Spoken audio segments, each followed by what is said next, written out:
और फिर ये लगा कि जो अजीत डोभाल रिटायर हो चुके थे, उस डोभाल को उनके ड्राइंग रूम से निकालकर नरेंद्र मोदी ने इतनी बड़ी जिम्मेदारी कैसे सौंपी। इसमें अजीत डोभाल का रोल सबसे इम्पोर्टेंट है। जो रोल लिखा गया है और पिक्चर आप देखेंगे, उनकी शक्ल थोड़ी देर के लिए दिखती, लेकिन इस समझ में आता कि जो कुछ भी चक्री घूम रही हो, कब जिस समय अजीत डोभाल के पास कोई पद नहीं था। अटल जी के समय में प्लानिंग बना था कि पाकिस्तान के अर्थतंत्र को तोड़ देना, वो तोड़ नहीं पाए। 10 साल मनमोहनी सरकार रही। इस फिल्म में एक और चीज इस पे विमर्श करने की जरूरत। ये फिल्म हर जिहादी भारत को देखना चाहिए, हर उसको देखना चाहिए जिसके बाप दादों ने पाकिस्तान चाहा था। नमस्कार। नमस्कार मनीष जी, दर्शकों को भी नमस्कार। हमने भी धुरंधर फिल्म देख ली, और जब धुरंधर हम देख रहे थे तो हमें लग रहा था कि हर उस जगह पर अजीत डोभाल दिख रहे हैं। और फिर ये लगा कि जो अजीत डोभाल रिटायर हो चुके थे, उस डोभाल को उनके ड्राइंग रूम से निकालकर नरेंद्र मोदी ने इतनी बड़ी जिम्मेदारी कैसे सौंपी। और फिर उस 26/11 में जब भारत के साथ ऐसा पाप पाकिस्तान ने किया, हम बदला क्यों नहीं ले पाए, पाकिस्तान में उसका कैसे मजाक उड़ता रहा। हम लोग पिछले दिनों ही इस पर विश्लेषण कर चुके थे। इस फिल्म में ये पूरा दिखाया है। ये बता रहा है कि डोभाल को मोदी क्यों लाए और कैसे ये असली धुरंधर हैं जो भारत के बदले हुए स्वरूप को दुनिया को दिखा रहे हैं। पाकिस्तान में मनीष जी, इस पिक्चर का कैसा खौफ छाया हुआ है।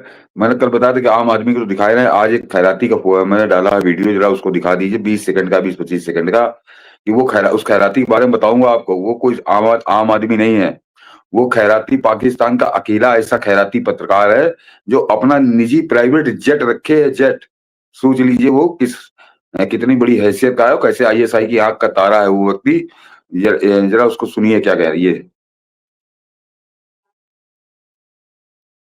तो आपको अब जो पंजाब, सॉरी, यहाँ पे मेरी इंफॉर्मेशन है, ये जो जिस फिल्म की बात करें लियारी वाली, सुना है कि इसकी स्क्रिप्टिंग जो है नरेंद्र मोदी ने खुद जो है ना वो बैठ किया और अप्रूव किया, ये इतला है। अब तभी उसमें से को काट नहीं सका, 3.5 घंटे की होगी वो। 3.5 मोदी ने लिखी है तो कटेगा कौन? 3.5 घंटे। अच्छा, मर जाएगा। अच्छा सर, तो आपको अब जो पंजाब, सॉरी, यहाँ पे मेरी इंफॉर्मेशन है, ये जो जिस फिल्म की बात, इन्फॉर्मेशन है इसके पास कि नरेंद्र मोदी खुद इसका पटकथा लेखक ही नहीं। ये डर है, ये इनका डर है। उस पिक्चर को देखकर डर इस तरह से इनका सामने आ रहा है कि अब ये उलूल बातें कर रहे हैं।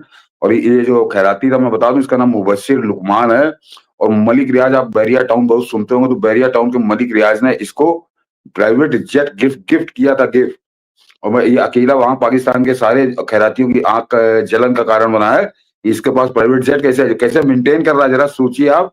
जिस पाकिस्तान में 1-1 किलो आटे के लिए खाने को तरस रहे हैं लोग, वहां पर एक खैराती जो है वो अपना जेट रखे हुए है। तो ये कितना खास है आर्मी का, कितना खास है ISI का। और वो बैठकर अपने प्रोग्राम में अपना पॉडकास्ट करता है, यूट्यूब बनाया है। उसमें ये कह रहा है कि ये जो धुरंधर पिक्चर है, इसकी स्क्रिप्ट नरेंद्र मोदी ने लिखी है या उसको गाइड किया है। तो आप सोचिए कि ये पिक्चर कैसा असर कर रही है पाकिस्तान पे। और दूसरे, इनकी जो ऐसी तैसी है कि मनीष जी, आज धुरंधर जो है वो 300 करोड़ के क्लब को पार कर गई, यानी 300 करोड़ की उसकी कमाई हो गई। अभी 7वां-8वां दिन है। तो ये भी अपने आप में एक करिश्मा हो रहा है। बहुत चली थी, उड़ी भी चली थी, तो उड़ी 200-250 करोड़ पे रुक गई थी, लेकिन ये अभी पहले हफ्ते में 300 करोड़ हो चुकी है। तो ये धुरंधर जो है धुआं कर रही है पाकिस्तान को। और वो जो मैंने आज देखा कि वो खबर सही, मुझे कल विश्वास नहीं हो रहा था कि वो ऐसा भी करेंगे, लेकिन एक तरह से उन्होंने अपने आप को नंगा किया है। ये जरा दर्शक समझें, ये जो 6 गल्फ कंट्री है, और ये सरकार के लिए भी बड़ा संकेत है। सरकार तो समझ गई होगी, सरकार समझ गई होगी कि वो पाकिस्तान से, हम लोग कह रहे थे पाकिस्तान से उनको मोदी ने काट दिया है, फलाना है, ढिमाका है ना, वो पाकिस्तान से कटे हैं। केवल वो जो कटे होने का नाटक करते हैं, वो प्रधानमंत्री मोदी के जूते के दम पे वो करते हैं। जैसे इजराइल के पैरों पड़े रहते हैं, तो इजराइल से बड़ा प्रेम थोड़ी है उनको। वो इजराइल से इसलिए बड़े प्रेम भरी बातें करते हैं कि उनको मालूम है जूता चलाओ निपट जाएंगे। तो वही उस स्थिति में लाकर भारत को खड़ा कर दिया है प्रधानमंत्री मोदी ने। और आज उनको जब मौका मिला तो वो जो है 6 के 6 देश वो उन्होंने बंद क्यों कर दिया, जबकि पाकिस्तान से परेशान है वो।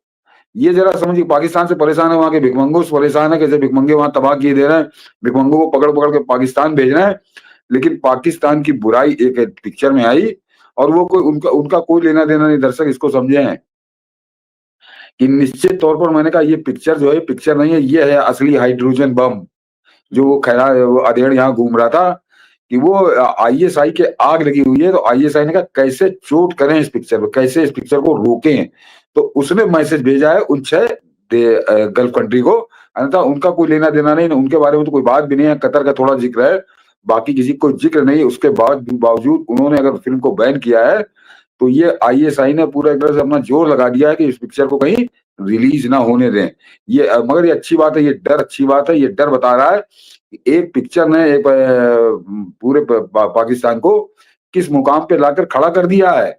झेल नहीं पा रहे हैं केवल उसका सच, और अभी उस पिक्चर में सच है, कोई भी प्रोपोगंडा कतई नहीं है। ये उस पिक्चर का सच है, लेकिन उसका डर जरा आप समझिए कि कैसे जो आईएसआई का सबसे बड़ा भोंपू है, वो मैं कमर चीमा को कहता हूँ, लेकिन ये कमर चीमा से बड़ा वाला है, ये ज्यादा बड़ा वाला है। और ये लोग कमर चीमा भी मनीष जी अपने कार्यक्रम में बहुत रोया गया है धुरंधर के खिलाफ। तो ये जो बड़े भोंपू थे आईएसआई के, जो सोशल मीडिया में सक्रिय थे, उन्होंने एक तरह से मोर्चा खोल दिया, लेकिन उनके उखाड़े कुछ उखड़ नहीं रहा, क्योंकि उनके पाले हुए जो कुत्ते यहाँ पे थे उन्होंने खूब भौंका, पूरा भौंक के इंतहा कर दी। लेकिन अभी 7-8 दिन के अंदर वो 300 करोड़ का क्लब पार कर रही है। ये कुछ लोग कह रहे हैं कि 500 करोड़ तो पार जाएगी, लेकिन जिस तरह से धुरंधर एक जन आंदोलन का रूप ले रही है देश के अंदर, ये भगवान जाने कहाँ जाकर रुकेगी इसकी रफ्तार।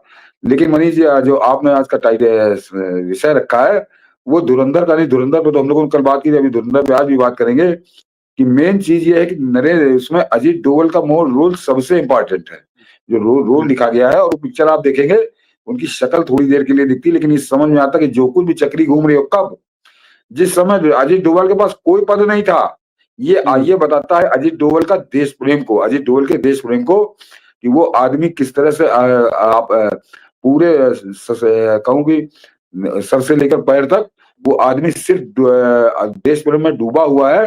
कि जिस समय का घटनाक्रम में अजीत डोभाल को दिखाया जा रहा है, उस समय अजीत डोभाल के पास कोई जिम्मेदारी नहीं थी। इन कांग्रेसियों ने उनसे सारी जिम्मेदारियां छीन ली थी। वो अपने स्तर पे किस तरह से काम कर रहे थे, और वो जो एजेंट जिसका नाम धुरंधर है, जिसके नाम पे पिक्चर है, वो किस तरह से अजीत डोभाल से अपने वो ले रहा था डिक्टेट, ये पिक्चर में बताता है। तो एक तरह से और अजीत डोभाल को प्रधानमंत्री मोदी क्यों लेकर आए, वो भी मनीष जी ने बताया आपको कि रिटायरमेंट के 12 साल बाद, और 12 साल बाद वो आदमी जब आता है तो कैसा कमाल दिखा रहा है। इसका एक छोटा सा उदाहरण है कि वो जो हमारे अज्ञात वीर हैं, वो अज्ञात वीर जो है वो कमाल कर रहे हैं। और एक बात और दर्शकों को मैं थोड़ा बता दूं, आप लोग पिक्चर देखेंगे तो आपको याद आ जाएगा कि वो जो कंधार कांड हुआ था, कंधार कांड में बार्गेनर की भूमिका में अजीत डोभाल थे। और उस समय भी जो मंत्री महोदय थे, गए तो जसवंत सिंह थे, लेकिन उनसे वो सहमत नहीं थे अजीत डोभाल की ये अभी और मानेंगे, थोड़ा इनको और रोको। लेकिन कुछ यहाँ जो हिंदुस्तान में दिल्ली में सोनिया के नेतृत्व में जो नंग नाच शुरू हो गया था भारत सरकार पर दबाव बनाने के लिए, उसके तहत वो 3 लोग छोड़े गए थे। तो वो पिक्चर में आप देखेंगे तो आपकी समझ में आ जाएगा। तो अजीत डोभाल तब से लेकर अब तक और कैसा काम कर रहे हैं, तो ये जो नरेंद्र मोदी इनको लेकर आए हैं, तो 12 साल के गैप के बाद लेकर आए, तो कुछ बात थी उस आदमी में। और क्या बात थी, ये अभी हम लोग चर्चा तो करते हैं अज्ञात वीर का, मैंने आपको छोटा सा उदाहरण दिया। और वो जो कंधार कांड है, कंधार कांड में जो मुख्य बार्गेनर था, जो इन लोगों से बात कर रहा था, उसका नाम था जहूर मिस्त्री। और बाद में वो जाहिद अखुंद के नाम से कराची में अपना फर्नीचर का उसने दुकान खोल ली थी। एक तरह से छद्म वेश में वो रह रहा था, छद्म पहचान के साथ रह रहा था। और उसको ढूंढकर अज्ञात वीरों ने कैसे ढेर किया है वो एक अलग कहानी है। लेकिन वो कहानी के पीछे भी वो जो अजीत डोभाल यहाँ पे सत्ता में आ गए, प्रधानमंत्री मोदी ने उनको जिम्मेदारी सौंपी, उसके बाद वो 2022 में मारा गया है जहूर मिस्त्री। तो वो जहूर मिस्त्री का मारा जाना तो ये बता रहा है प्रधानमंत्री मोदी का कि आज की तारीख में मेरे ख्याल से अजीत डोभाल की आयु 80 के करीब होगी, 80 से 1 साल, उसका ज्यादा हो या कम हो। और उस समय वो कैसा कमाल दिखा रहे हैं। और पाकिस्तान में तो खैर मोदी के बाद अगर किसी से सबसे ज्यादा डर लग रहा है पाकिस्तान में, तो वो जो अजीत डोभाल का जब कुछ होता है, उनके घर में गिलास भी अगर कांच का टूट जाता है अकेले अंधेरे में, तो उनको लगता है शायद अजीत डोभाल ने तो नहीं तोड़ दिया। ये दहशत अजीत डोभाल की 80 साल की उम्र में है। तो प्रधानमंत्री मोदी उनको क्यों लेकर आए, क्यों उनको एनएसए बनाया, ये अगर आपको समझना हो तो ये पिक्चर समझाती है कि एक आदमी जिसके पास कोई जिम्मेदारी नहीं थी, उसके बावजूद वो किस तरह से, क्योंकि एजेंट सब उन्हीं के थे, और कैसे कैसे माहौल में मनीष जी हम लोग कल बात की थी, लेकिन वो समय इतना बहुत लंबी पिक्चर है कि उस समय जिस समय ये कंधार कांड हुआ है, उस समय जो रा का चीफ था, रा का जो चीफ था वो भी आस्तीन के सांप की भूमिका कर रहा था। आस्तीन के सांप की भूमिका कर रहा था। और मैं तो नाम लेके बताता हूँ, आरिस दुल्लत, जिसको अभी आपने देखा होगा कि वो यूट्यूब वाला इंटरव्यू लेने गया था, उसको उसे मारपीट करने पे आमादा हो गया, तो उसने कुछ सवाल पूछे, खैर उसको पूछना नहीं चाहिए था, वो सवाल उस तरह से नहीं पूछा जाता जैसे उसने पूछा था, लेकिन उसके करतूत, उसने एक बड़ा महीन काम लगाया था मनीष जी प्रधानमंत्री मोदी के सत्ता संभालने के बाद, क्योंकि प्रधानमंत्री मोदी ने उसको घास नहीं डाली, उसको किनारे कर दिया, तो उसने एक बड़ा रहस्योद्घाटन कर दिया था। और वो रहस्योद्घाटन सामान्य नहीं था। उसने पहले पाकिस्तान के एनएसए के साथ मिलकर किताब लिखी जिसपे बवाल हुआ था, और उसके अलावा उसने बताया था कि जो आतंकवादी है सैयद सलाउद्दीन, उस सलाउद्दीन के लड़के का एडमिशन मेडिकल कॉलेज में कराने के लिए उसने सिफारिश की थी फारूक अब्दुल्ला से कि सलाउद्दीन का लड़का चीफ मिनिस्टर का कोटा होता है, उस कोटे से उसका एडमिशन कराया था आरिस दुल्लत ने। और ये उसने बाकायदे टेलीविजन पे बताया, अपनी किताब में लिखा। मनीष जी क्यों कहा था उसने ये बात अचानक क्यों बताई? उसने अचानक इसलिए बताई ताकि वो जो सलाउद्दीन है वो पूरी तरह से भारत का दुश्मन हो जाए। उसने इसलिए उस रहस्य को खोला था, अन्यथा तो बंद तो इसको करना चाहिए था कि वो जो इंटेलिजेंस एजेंसियों के जो लिंक होते हैं, उस लिंक को पूरी तरह खत्म कर देने के लिए। अन्यथा फारूक अब्दुल्ला ने इसका कहना क्यों माना और इसने इसकी सिफारिश क्यों की, ये इसको नहीं मालूम। तो वो जो आरिस दुल्लत है, जो आस्तीन का सांप की भूमिका निभा रहा था कंधार कांड में, उसके दर्शन भी आपको इसमें हो जाएंगे। तो अजीत डोवल को जो प्रधानमंत्री मोदी लेकर आए, तो वो अजीत डोवल को लेकर गए, एक ऐसे नीलकंठ को लेकर आए थे जो पिछले कांग्रेसी शासन का जहर वो लगातार चुपचाप होकर वो पी रहे थे। वो किस्सा तो आप लोगों ने सुना होगा किस तरह से दाऊद को निपटाने की उन्होंने बना दी थी, और उसमें कैसे शरद पवार का नाम आता है कि कैसे उसमें रंग में भंग किया। तो वो सारे किस्से के बाद ये पिक्चर पहली बार आई है जो अजीत डोवल के साथ पूरा न्याय कर रही है, और गजब का रोल किया है माधवन ने।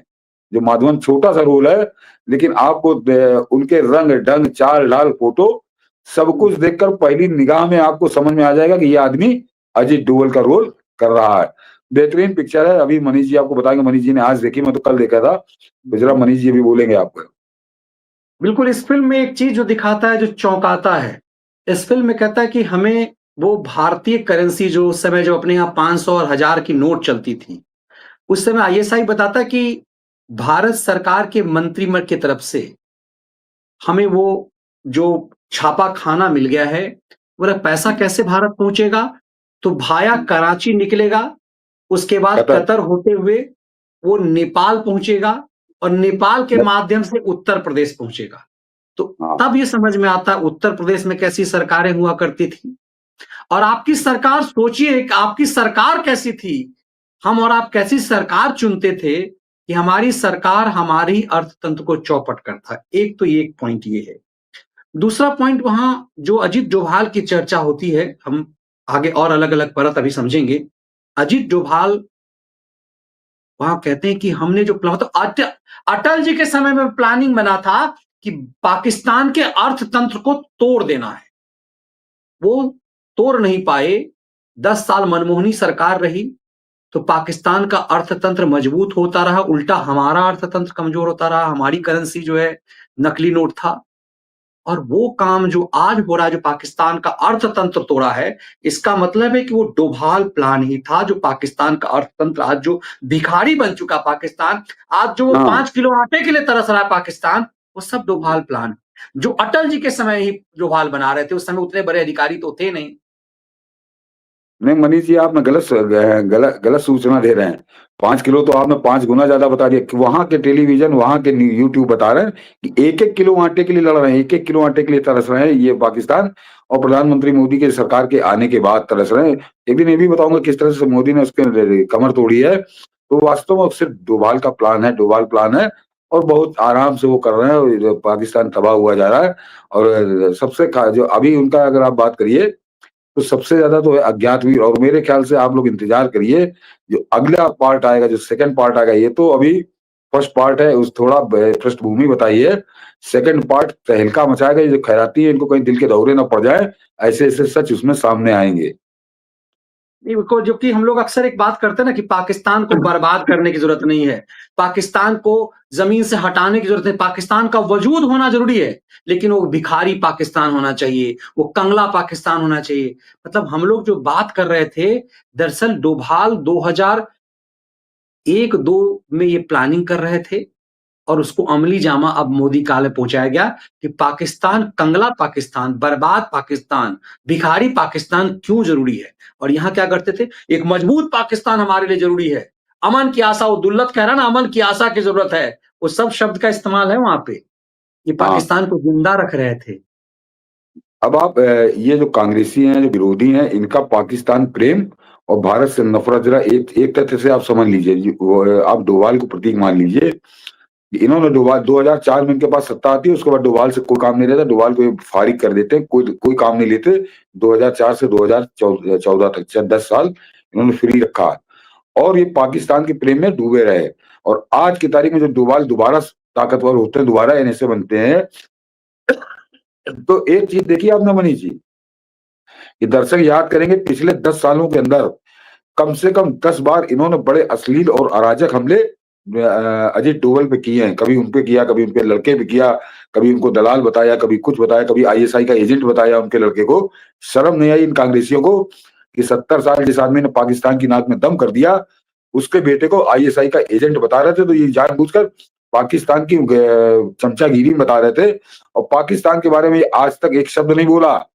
पूरी कांग्रेस के किसी नेता ने आज तक पाकिस्तान के बारे में एक शब्द नहीं बोला, लेकिन अजीत डोभाल के खून के प्यासे ये हैं।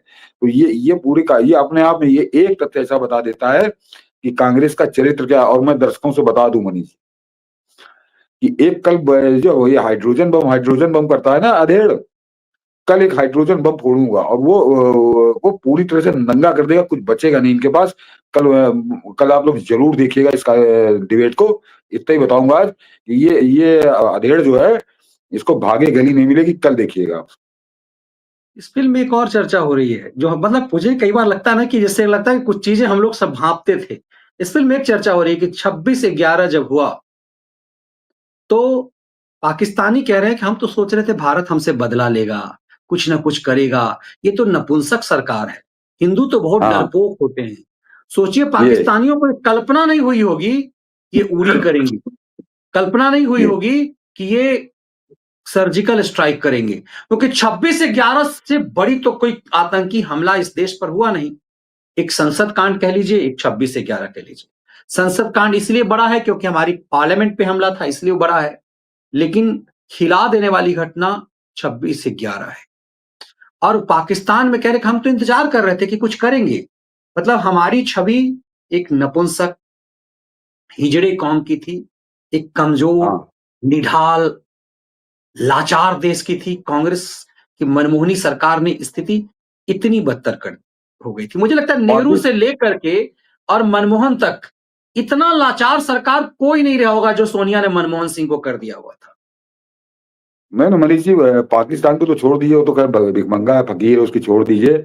ये तो अपनी किताब में ओबामा ने लिखा है कि ओबामा और हिलेरी क्लिंटन जो उस समय विदेश सचिव थी ओबामा की सरकार में, यानी विदेश मंत्री थी, उन दोनों को पूरी उम्मीद थी कि भारत पलट के जवाब देगा। और ओबामा ने तो बाद में सरदार से पूछ भी लिया था कि तुमने जवाब क्यों नहीं दिया, तो उसने बताया था कि मुसलमानों से बड़ा डर लग रहा था उसको। तो ऐसी कायर हिजड़ा कौम कह लीजिए कि ये ऐसी सरकार थी जो देश के नाक कटा रही थी। ये अपने आप में बड़ा स्पष्ट है। लेकिन आज की तारीख में जो पिक्चर आई है, ये पुराने इनके सारे पाप बहुत बुरी तरह से नग्न कर रही है। और अभी इनको सबको परेशानी मनीष जी केवल इसी बात की है, ये तो पहली पिक्चर है और सेकंड पार्ट जो आएगा वो ज्यादा विध्वंसक होगा, ज्यादा इनको तबाह करेगा बुरी तरीके से। इनको डर ये लग रहा है कि अब की कहीं हम नंगे ना हो जाए बहुत बुरी तरीके से। जैसे आपने देखा होगा मनीष, जो उस मंत्री के लौंडे को दिखाया है कि वो जब दे रहा है नकली नोटों का वो, और आपको देखते ही तत्काल आ गया वो लुंगी वाला याद आ गया हाँ, होगा, लुंगी वाला। कोई तिहारी मंत्री याद आ रहा होगा हम सबको, पूरे व्यूअर को समझ में आ रहा है कोई तिहारी मंत्री जो है, जो कि कैसे बाप बेटा जो कोई तिहार में रहा, उसकी भूमिका कितनी बड़ी है। हाँ, कैसे उसने अपने हाथों से बाकायदे पाकिस्तानी एजेंट को वो नकली छापने वाली मशीन दी। तो आप सोच लीजिए कि भाई एक कैबिनेट मंत्री वो तो बहुत खास था सोनिया का। वो समझिए कि ये अपने देश को कैसे बेच रहे थे। ये बहुत बुरी तरह ये मैंने कहा ना कि अभी तो ये प्रथम पार्ट है और जब दूसरा पार्ट आएगा जिसमें मेरे ख्याल से अज्ञात वीरों का रोल शुरू होगा, क्योंकि अभी तो 2004 से 14 तक की कहानी बता रही है, और वो पार्ट जो है, और उसको पिक्चर मनीष जी ध्यान होगा आपको, कल हम लोगों ने सुनवाया था, राकेश बेदी ने क्या कहा था। राकेश बेदी ने कहा था कि जो पिक्चर है, ये ट्रेलर तो ये है, अभी असली पिक्चर तो बाकी है। तो आप सोचिए, राकेश बेदी उस पिक्चर में काम कर रहे हैं, तो वो बता रहे हैं कि अभी असली पिक्चर बाकी है, तो क्या होगी वो पिक्चर। और इनको खैरातियों को, इनको कांग्रेसियों को, सबको आग यही लगी हुई है कि एक पहले पार्ट का एक वार नहीं झेल पा रहे, और आने वाले वार कैसे झेले, क्योंकि उसमें वो जो सेकंड पार्ट है, उसमें अजीत डोभाल आपको ज्यादा एक्टिव भूमिका में नजर आएंगे, उनका जो रोल कर रहा है। अभी तो एक तरह से बाहर से सरकार के तब उनको दिखाया है, उसमें तो एक्टिव होंगे 2014 से। तो मुझको तो बड़ी बेसब्री से प्रतीक्षा है उस सेकंड पार्ट की। मेरे ख्याल से 19 मार्च की डेट दी है कि 19 मार्च से वो पिक्चर रिलीज होगी। तब तक मुझे लगता है कि ये फिल्म रिकॉर्ड बना देगा। और कोई फिल्म, मुझे, क्योंकि मैं बहुत ज्यादा सर फिल्म का प्रेमी नहीं रहा हूं, फिल्म यदि मैंने रेगुलर देखी भी है तो हाल के मतलब 3-4-5 वर्षों में मैंने बहुत सारी फिल्में देखी है, वो भी एक जर्नलिस्ट के रूप में मैंने देखी है कि हाँ, इस फिल्म का विश्लेषण करना है हमें और आपको मिलकर के, इसलिए हमने फिल्म देखी है। ये पहली फिल्म है जिसने मुझे बांध दिया, एक एक सेकंड के लिए बांध दिया। मतलब कई बार मैं बैक जो सोचता था कि ऐसे बैक करने का होता तो वो रिकॉर्ड फिर से देख लेता।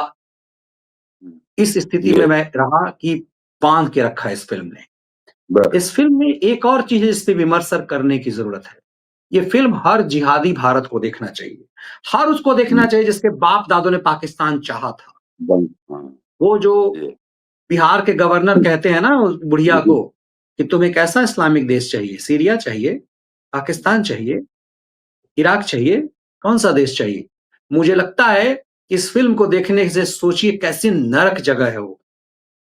और मैं कई बार सोचता हूं कि अपने देश का सबसे बेहतरीन भूमि का जो बड़ा हिस्सा पूरी भूमि हमारी बेहतरीन है, मातृभूमि भारत भूमि, लेकिन सोचिए इतिहास के कई ऐसे जगह, चाहे वो हड़प्पा संस्कृति हो, सिंधु घाटी सभ्यता हो, हमारी शक्ति पीठ हो, माँ देवी दुर्गा की जो शक्ति पीठ है वहां है, कंधार वहां, कंधार तो खैर अफगानिस्तान में, कई सारी ऐसी जगह है जो भारत की गर्भ भूमि है। वहां सबसे उपजाऊ भूमि में से है पंजाब और सिंध। उस जगह को ऐसा नरक बना दिया जिहादियों ने। लगता है कि जैसे कि ये तो कह रहे थे कि तेरा मेरा रिश्ता क्या करके पाकिस्तान लिया था, कुत्ते की तरह लड़ रहे हैं, कुत्ते की एक, मतलब कितने हिंसक है एक कौम। यहां पर तो लगता है चलिए भाई हिंदुओं को मार रहे हैं तो भाई चलो भाई, मतलब उनके मजहब में लिखा हुआ है कि यदि एक काफिर मारोगे तो जन्नत। वहां कौन सी काफिर मार रहे हैं ये? वहां काफिर क्या मार रहा है मनीष जी, ये पिक्चर जिस इलाके में केंद्रित है वो लियारी, कराची का एक एरिया है। मैं आज उसके बारे में पढ़ रहा था इंटरनेट में। तो एक तो आपको यूट्यूब पर मिल जाएंगे। अब वो कैसा, मतलब वो देश गटर है, और वहाँ कैसी गटर मानसिकता के लोग हैं। वो आज भी उस रहमान डकैत के गाने गा रहे हैं कि नहीं, वो तो बहुत बढ़िया आदमी था, वो जब तक था यहाँ अपराध नहीं होता था। और पाकिस्तान के अखबारों की जो रिपोर्ट है मनीष जी, वो बताती है कि लियारी जो है, वहाँ 80% लियारी टाउन, जो जहाँ जिसकी आबादी आज की तारीख में 8-10 लाख होगी, वहां पे 80% जो सीवर है, गटर है, वो सड़कों पे बहता है। सड़कों पे बहता, नाला वहां है ही नहीं, वो सब नाले बन चुके हैं। तो गटर में रहने वाले लोग हैं। ये 78 साल बाद ये स्थिति उस पाकिस्तान की, और खासकर कराची के अंदर है। वो कहीं दूसरा कोई छोटा मोटा कस्बा नहीं है। कराची का आप उसको सैटेलाइट टाउन कह सकते हैं। और वहां पर 80% गए। और ये मैं हिंदुस्तान नहीं, पाकिस्तान के अखबार में पढ़ रहा था, ढूंढ रहा था लियारी टाउन, तब वहां पर ये रिपोर्ट है, मुझे एक नहीं कई मिली कि 70 से 80% वहां पे गटर जो है वो सड़क पे बहता है। वहाँ मैले में रहते हैं, मलमूत्र में। और वो आदमी हिंदुस्तान का टकराने का, हिंदुस्तान से टक्कर देने का सपने देखा करता है। तो सोच लीजिए किस स्थिति में है। इस स्थिति में इसलिए मैं इसलिए कह रहा हूं यहाँ के हर उस जिहादी को, हर उस किसी को जिसके बाप दादा ने पाकिस्तान चाहा, उसे ये फिल्म देखनी चाहिए। कैसे तुम्हारा सौभाग्य है कि तुम इस देश में रह रहे हो, तुम्हारे बाप दादा भारत की बर्बादी चाह करके भी यहीं रह गए, ये तुम्हारा सौभाग्य है, इस स्वर्ग जैसी भूमि पर रह रहे हो। इतना सुकून है दुनिया का और यहां रह करके अपनी सरकार के खिलाफ गद्दारी करते हो, अपने देश के खिलाफ गद्दारी कर ले रहे हो। मतलब अभिव्यक्ति की आजादी के नाम पर गंद फैलाते हो, राष्ट्रगीत नहीं गाएंगे, वंदे मातरम नहीं गाएंगे, ये सब कुछ करते हो और सुकून से रहते हो, सरकार की तमाम सुविधाएं पाते हो। लेकिन वहां देखो क्या कुछ है, हाल है।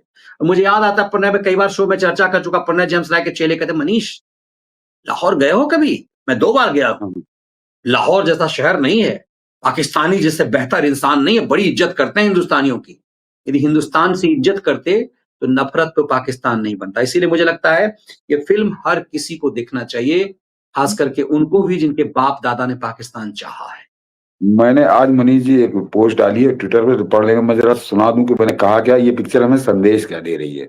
ये हम लोगों ने चर्चा तो कर ली, इसका संदेश समझिए, बहुत शॉर्ट में है कि कश्मीर फाइल्स की तरह ही धुरंधर फिल्म की भी अब आलोचकों, प्रभावशाली लोगों और कार्यकर्ताओं के समूह द्वारा कड़ी आलोचना की जा रही है। अब पीछे पड़ गए, एकदम सारा काम धाम छोड़ के इसी के पीछे, इस फिल्म के पीछे पड़ गए हैं। उनका कहना है कि यह कट्टरपंथी सोच को बढ़ावा देती है, दर्शकों को गुमराह करती है और अल्पसंख्यकों को खलनायक के रूप में पेश करती है, जबकि ऐसी कोई बात नहीं है। आप पिक्चर देखेंगे तो आपको समझ में आ जाएगा। ये पाकिस्तान को अपना मानते हैं, ये खुद को पाकिस्तानी मानते हैं और पाकिस्तान को अपना मानते हैं। ये इनके नंगई से आपकी समझ में आ रहा है कि जो धुरंधर के खिलाफ इन्होंने नंगई शुरू करी है, पेश करती है। अगर यह पाखंड इतना जाना पहचाना ना होता तो हास्यास्पद लगता, लोग हंसते कि कैसी बातें कर रहे हैं ये। मगर ये जाना पहचाना इनकी हरकत है और पाकिस्तान के लिए इनके प्राण निकलते हैं। ये आज धुरंधर के नाम बहाने एक बार फिर नंगे हुए हैं। यह स्वघोषित धर्मनिरपेक्ष पाखंड, ये जो इन्होंने धर्मनिरपेक्षता का पाखंड ओढ़ रखा है, ये पाखंड उस क्षण ध्वस्त हो जाता है जब आप ऐसे तथ्य प्रस्तुत करते हैं जो दर्शाते हैं कि हिंदुओं को धार्मिक असहिष्णुता का सामना करना पड़ रहा है इस देश के अंदर, जहां पे 80% हिंदू रहते हैं। इन सेकुलर ढोंगियों से इस्लामी चरमपंथ पर सवाल उठाओ तो ये कहेंगे तुम कट्टरपंथी हो। पूछो कि सिर्फ हिंदू मंदिर ही राज के नियंत्रण में क्यों है तो कट्टरपंथी कहलाओगे। कश्मीर फाइल्स की तरह हिंदू पीड़ितों को दिखाओ तो अचानक ही तुम खतरा बन जाओगे। साफ साफ कहूं तो धुरंधर भारत की असली सिंधु है। यह पाकिस्तान के इस्लामी शासन को ठीक उसी तरह चुनौती देती है जैसे हॉलीवुड ने कभी नाजियों और कम्युनिस्टों को चुनौती दी थी। ये है, इसलिए अगली बार जब कोई धुरंधर की आलोचना करे तो उससे पूछो कि इनग्लोरियस बास्टर्ड और जीरो डार्क 30 जैसी फिल्में इन्हें क्यों परेशान नहीं करती। ये हिंदुस्तान में तो खैर विदेशी, हॉलीवुड तो खैर इनका कोई लेना देना नहीं, बड़े दोगले हैं। ये देखिए, ये जो अजीत डोभाल की हम लोग बात कर रहे थे, तो ये फिल्मी अजीत डोभाल और ओरिजिनल अजीत डोभाल में आपको कोई अंतर नजर नहीं आ रहा। इतना बढ़िया गेटअप किया है और उसी हिसाब से अपना रोल भी निभाया है माधवन ने। माधवन का बहुत मजे हुए कलाकार है, तो बेहतरीन पिक्चर बनी है। एक एक कैरेक्टर पे बहुत मेहनत की है आदित्य धर ने और आपको आनंद आएगा पिक्चर देखेंगे तो। जो मनीष जी ने कहा कि 3.5 सवा 3 घंटे की पिक्चर में आप 1 सेकंड के लिए उबोगे नहीं, ये बड़ी खास बात है।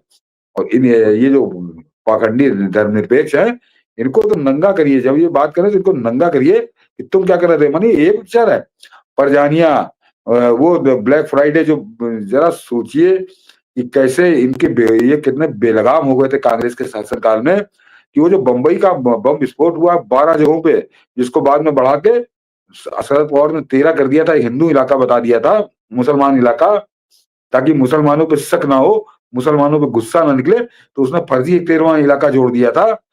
उस बॉम्बे ब्लास्ट के ऊपर जो पिक्चर बनी है ब्लैक फ्राइडे के नाम से, अनुराग कश्यप भाड़ ने बनाई थी, वो पिक्चर बता रही कि ये तो बेचारे बड़े इनोसेंट लोग थे, बड़े निर्दोष लोग थे, इनको तो मजबूर कर दिया गया कि ऐसी घटना ये लोग करें। ये इस हद तक ये नंगाई पे उतर आते थे। लेकिन आज जब कश्मीर फाइल बनती है या धुरंधर बनती है, तब इनको आग लग रही है। अब ये जल रहे हैं होलिका की तरह, होलिका जलाई थी, ये होलिका की तरह जल रहे हैं। और अभी एक नहीं, अभी और फिल्में इनका इंतजार कर रही हैं। थोड़ा रुकिए।